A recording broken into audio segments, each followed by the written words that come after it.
अद्भुत ऐसे दृश्य देखने जाने वाले हैं जो शायद आपने आपके सपनों में ही इमेजिन किए होंगे। तो देखिए, रात के आसमान में आपने तारे कई बार देखे हैं। इन्हीं तारों के बीच में हमारा सोलर सिस्टम यानी कि हमारा सौर मंडल बसता है। तो आज शो के माध्यम से हम उन सभी सोलर सिस्टम के मेंबर्स को करीब से देखने वाले और उनके बारे में जानने भी वाले हैं। तो चलिए शुरुआत करते हैं हम सबसे पहले और सबसे खास मेंबर से, जो है सन यानी कि सूरज। एक विशालकाय तारा जो इतना बड़ा है कि यह गया ही हमारे सोलर सिस्टम का 99.8% मास यानी कि वस्तुमान कवर कर रहा है। और ये जितना बड़ा है उतना ही ज्यादा गर्म है, यहाँ की ऊपरी सतह का ही तापमान 5000 से 6000 डिग्री सेल्सियस तक होता है। पर देखिए तो कुछ भी नहीं, इसके कोर में यानी कि इसके केंद्र में तापमान ज्यादा है, लगभग 1.5 करोड़ डिग्री सेल्सियस से भी ज्यादा, इतना ज्यादा गर्म है इसमें। तो सवाल ये उठता है कि इतनी गर्मी इसमें आती कहाँ से? तो वो इसके कोर में यानी इसके केंद्र में उत्पन्न होती है। इसके सेंटर में निरंतर एक प्रक्रिया रिएक्शन चल रही होती है, जिसे कहा जाता है न्यूक्लियर फ्यूजन रिएक्शन। तो वहाँ होता क्या है कि हाइड्रोजन गैस के एटम्स कंबाइन होकर हीलियम गैस का एटम फॉर्म करने की कोशिश करते हैं, और इसी प्रोसेस के दरमियान, इस प्रक्रिया के दरमियान बहुत सारी ऊर्जा निर्माण होती है, बहुत सारी एनर्जी रिलीज होती है, जो कि हीट और लाइट यानी कि प्रकाश और उष्णता के स्वरूप में निर्माण होती है। और देखिए, सूरज जितना ज्यादा गर्म है उतना ही चमकीला भी है, शाइनिंग है। तो मुझे बताइए कि ये स्टार है या प्लैनेट है? ये एक स्टार है, एक तारा है। क्योंकि देखिए, सूरज जो है ये स्वयं प्रकाशित रेडिएटिंग है, इसके पास अपना खुद का प्रकाश है, और जो भी वस्तुएं स्वयं प्रकाशित होती है वो सब स्टार्स यानी कि तारे कहलाते हैं। सो हमारा सन भी एक स्टार यानी कि एक तारा है, और इसी तारे के इर्द गिर्द हमारे सभी ग्रह चक्कर लगा रहे हैं। सो चलिए मिलते हैं ग्रहों से। सबसे पहला ग्रह यानी कि प्लैनेट मर्क्यूरी, बुध ग्रह, हमारे सोलर सिस्टम का सबसे छोटा प्लैनेट, जो सूरज के सबसे करीब भी है। पर देखिए, आश्चर्य की बात यह है कि सूरज के सबसे करीब होने के बावजूद भी ये सबसे गर्म ग्रह नहीं है। गर्म तो छोड़िए, यहाँ पर रात में टेम्परेचर -180 डिग्री सेल्सियस से भी कम होता है। इतना ज्यादा ठंडा, इतनी ठंडी तो हमारी पृथ्वी भी नहीं है ना। तो ये मर्क्यूरी इतना ठंडा क्यों? इसका कारण है कि मर्क्यूरी के इर्द गिर्द एटमॉस्फेयर यानी कि वातावरण है। तो क्या हुआ, एटमॉस्फेयर में जो भी गैसेस प्रेजेंट होती है, जो वायु होती है, वो सन की हीट को ट्रैप करती है, अब्सॉर्ब करती है, और उस प्लैनेट पर टेम्परेचर यानी कि तापमान बनाए रखती है। पर क्योंकि यहाँ पर एटमॉस्फेयर नहीं है, इसलिए यहाँ पर दिन में टेम्परेचर 430 डिग्री सेल्सियस होता है, लेकिन रात में टेम्परेचर तुरंत नीचे आके -180 डिग्री सेल्सियस हो जाता है। यानी कि एक तरफ ऐसा टेम्परेचर जो किसी भी चीज को पिघला दे, और एक तरफ ऐसा टेम्परेचर जो किसी भी चीज को फ्रीज कर दे, जमा दे, उसी टेम्परेचर वेरिएशन में मर्क्यूरी जाना जाता है। नेक्स्ट बढ़ते हैं सेकंड प्लैनेट की तरफ, वीनस यानी कि शुक्र ग्रह, जो बिल्कुल एक स्टार की तरह, एक तारे की तरह चमकता हुआ आसमान में नजर आता है, इसलिए इसे शुक्र तारा भी कहा जाता है। जनरली मॉर्निंग टाइम में, इवनिंग टाइम में वेस्ट साइड यानी पश्चिम दिशा की ओर इसे अंतर देखा जाता है, इसलिए इसे मॉर्निंग स्टार या इवनिंग स्टार यानी सुबह का तारा या शाम का तारा कहते हैं। और चमकीला होने के साथ साथ वीनस सबसे गर्म प्लैनेट भी है। यहाँ का average temperature 400 to 500 degree Celsius तक होता है। तो वीनस को इतना ज्यादा गर्म होगा क्योंकि देखिए, वीनस के पास एटमॉस्फेयर है, इसके एटमॉस्फेयर में बहुत ज्यादा मात्रा में कार्बन डाइऑक्साइड गैस मौजूद है। वीनस का 98% एटमॉस्फेयर कार्बन डाइऑक्साइड गैस से घिरा हुआ है, and carbon dioxide gas actual में ग्रीन हाउस गैस है, जो सूरज की गर्मी को बहुत ज्यादा एब्जॉर्ब कर लेती है। इसलिए प्लैनेट जो है सबसे हॉटेस्ट प्लैनेट, सबसे गर्म ग्रह है हमारी सौरमाला का। नेक्स्ट हम बढ़ते हैं तीसरे और सबसे खूबसूरत प्लैनेट की तरफ, हमारी अर्थ, हमारी पृथ्वी, हमारा होम प्लैनेट।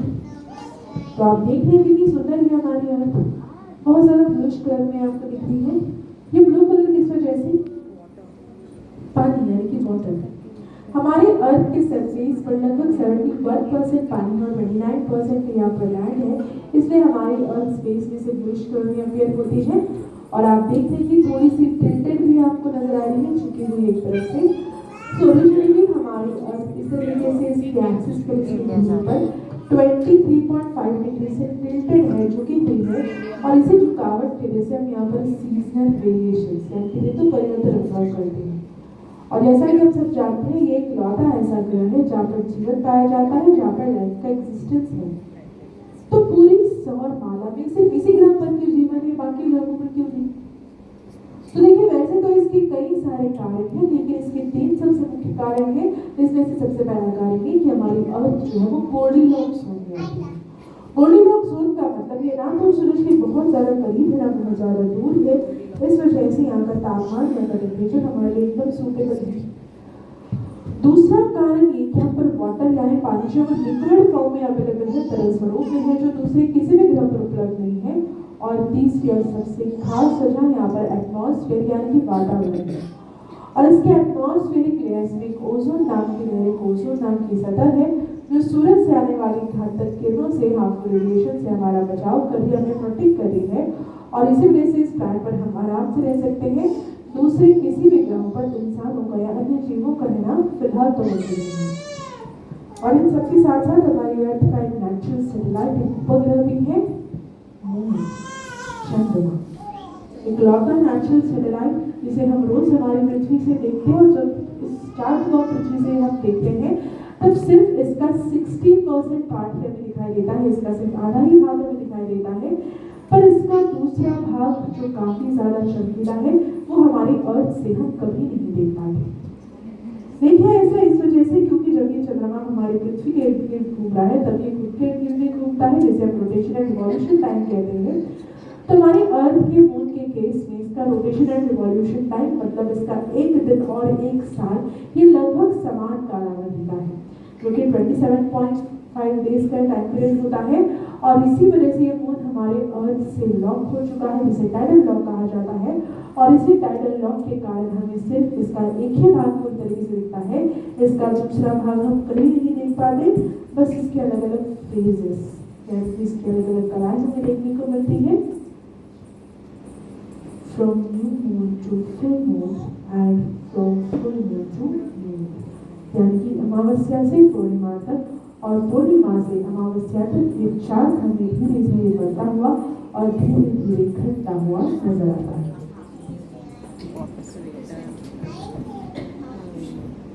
नेक्स्ट हम बढ़ते हैं 4th प्लैनेट की तरफ, जो है मार्स, मंगल ग्रह, जिसे रेड प्लैनेट, लाल ग्रह के नाम से भी जाना जाता है, क्योंकि यहाँ की सॉइल में बहुत ज्यादा आयरन ऑक्साइड यानी कि जहरीला लोहा है, इसलिए ये प्लैनेट हमें रेडिश कलर में अपीयर होता है। और साइंटिस्ट मार्स को फ्यूचर प्लैनेट भी कहते हैं, क्योंकि पृथ्वी के बाद अगर किसी ग्रह पर जीवन होने की संभावनाएं हैं तो वो है मार्स यानी कि मंगल ग्रह। अब मार्स है क्यों? क्योंकि देखिए, मार्स और हमारी पृथ्वी में काफी सारी समानता है। उदाहरण के तौर पर अगर बताया जाए तो जैसे हमारी अर्थ का एक रॉकी सरफेस है, जमीन है, वैसे जमीन मार्स पर भी है। और सबसे इंटरेस्टिंग बात ये कि यहाँ के जो 2 पोल्स है, 2 ध्रुव है, उन पोल्स पर पोलर आइस यानी कि बर्फ पाई गई है। आपके सामने आपको नजर आ रहा है, ये एक्चुअल में ड्राई आइस है। और साइंटिस्ट कहते हैं कि इस ड्राई आइस नीचे बहुत सारा पानी होने की भी संभावनाएं है। और यदि भविष्य में वो पानी अगर इस मार्स की सतह पर आता है तो मार्स का 37% से भी ज्यादा पार्ट पानी से कवर हो सकता है। तो जैसे यहाँ पानी आ जाएगा, धीरे धीरे यहाँ पर लाइफ भी ग्रोथ हो सकती है, यानी कि जीवन की उत्पत्ति भी यहाँ पर हो सकती है, जैसे हमारी अर्थ पर हुआ था। पर देखिए, इसको होने के लिए शायद कुछ और हजारों या लाखों साल लगे, हमें पता नहीं। पर फिलहाल तो भी मार्स पर लाइफ नहीं है। और इस मार्स के पास 2 मून्स, 2 चंद्रमा मौजूद हैं, जिनमें से सबसे पहला वॉस एंड मार्स का दूसरा मून डेमोस। तो ये जो सारे प्लैनेट्स हम तक देखे, सभी आते एस्ट्रॉइड बेल्ट के अंदर, यानी कि मार्स प्लैनेट के बाद एक बेल्ट आता है, पट्टा आता है, जिसमें काफी सारे छोटे बड़े आकार के पत्थर हैं, जिन्हें एस्ट्रॉइड्स कहा जाता है। सो अभी हम चलते हैं एस्ट्रॉइड बेल्ट के बाहर, देखते हैं सबसे बड़े प्लैनेट से जुपिटर, यानी कि बृहस्पति, या जिसे हम गुरु ग्रह भी कहते हैं, जो एक्चुअल में एक गैस जायंट है, पूरा गैसेस यानी कि वायु से भरा हुआ है। और देखिए, जुपिटर साइज में बड़े होने के साथ साथ फास्टेस्ट रोटेटिंग प्लैनेट भी है। बहुत तेजी से ये अपनी एक्सिस पर, अपनी धुरी पर घूम रहा है, इतना तेजी से कि अगर एक दिन हमारी पृथ्वी के सिर्फ 10 घंटों के बराबर है। और इसी तेज घुमाव के कारण यहाँ पर बहुत सारे साइक्लोन्स यानी कि तूफान भी चलते रहते हैं। जो लेयर्स आपको घूमती नजर आ रही है वो सभी जुपिटर पर के तूफान है जो न जाने कितने सालों से यहाँ पर चल रही है और आगे भी चलते रहेंगे, कभी रुकेंगे नहीं। ये तूफान इसलिए नहीं रुकेंगे क्योंकि काफी सारे गैसेस यहाँ पर मौजूद है, जिस वजह से ये तूफान यहाँ पर बनते बिगड़ते रहते हैं। और जितना बड़ा जुपिटर उतनी ही ज्यादा इसके मून्स। जुपिटर के पास टोटल 95 मून्स यानी कि 95 चंद्रमा है और इसके 4 बड़े चंद्रमा इसके इर्द हमें आसमान में दिखाई देते हैं, जिनमें से सबसे पहला आयो जो कि पूरा लावा से घिरा हुआ है। जुपिटर का दूसरा मून यूरोपा जो पूरा आइस ग्लेशियर्स यानी कि बर्फ से घिरा हुआ है। तीसरा मून गैनीमेड। माना जाता है कि गैनीमेड जो है ये सबसे बड़ा मून, सबसे बड़ा चांद है हमारे सौरमाला का। और जुपिटर का चौथा बड़ा मून कैलिस्टो। तो ये जुपिटर के 4 बड़े चंद्रमा हमने देखे, लेकिन देखिए जुपिटर के बाद में एक और ऐसा प्लैनेट है जिसके पास जुपिटर से भी ज्यादा मून्स है और वो है सैटर्न यानी कि शनि ग्रह। तो देखिए सैटर्न की पहचान वैसे तो उसके रिंग से, उसकी वलयों से होती है, पर उन रिंग्स को यहाँ पर प्रोजेक्ट कर पाना काफी मुश्किल है। और देखिए सैटर्न के अराउंड जो रिंग्स है कैसे बने आपको बताएं। सैटर्न की जो रिंग्स है वो इसलिए अपने मून से बने हैं, इसका एक बड़ा सा मून, बड़ा सा चांद जब इसके वातावरण के एटमॉस्फेयर के पास आया तब एटमॉस्फेरिक प्रेशर के कारण वो बर्स्ट हो गया, उसके टुकड़े टुकड़े हो गए। और जब टुकड़े हुए तो बहुत सारा कचरा यानी कि डबरीज भी बाहर निकला और बाद में वो सारे टुकड़े और कचरा इसीलिए घूमने लगा इसकी गुरुत्वाकर्षण शक्ति यानी ग्रेविटेशनल फोर्स के कारण।